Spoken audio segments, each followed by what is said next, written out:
DJ Umesh Sukhipur बाजार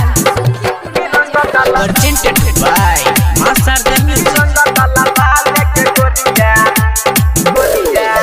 सुनो सुनो क्या गोरा की पता रखी सुनो सुनो क्या गोरा की पता रखी कि कानून तू घर से कि रंग डाला भाले के गोरिया कि रंग डाला भाले के छोड़िया चोली के भीतरिया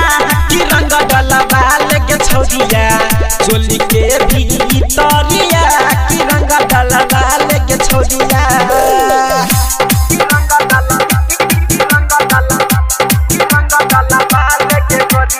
डीजे उमेश सुखीपुर बाजार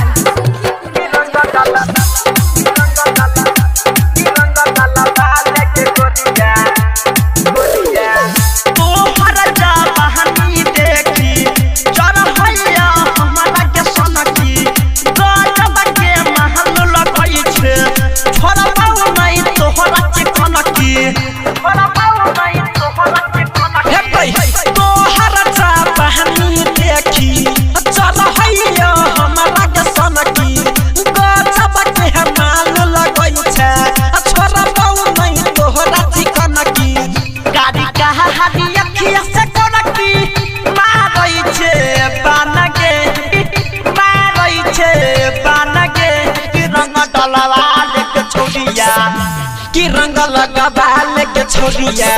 चोली के भीतरिया कि रंग डाला बाल के छोड़िया चोली के भीतरिया कि रंग लगा बाल के छोड़िया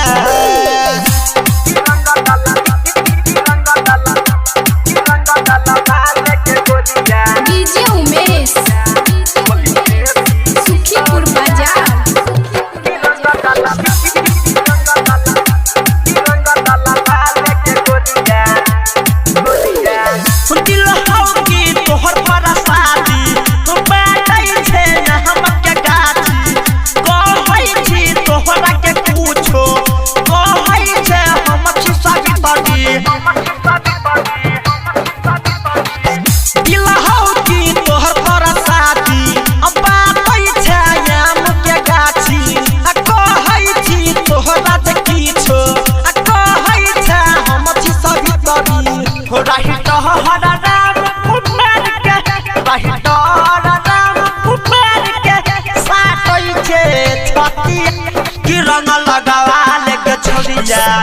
कि रंग लगा भाले के छोड़िया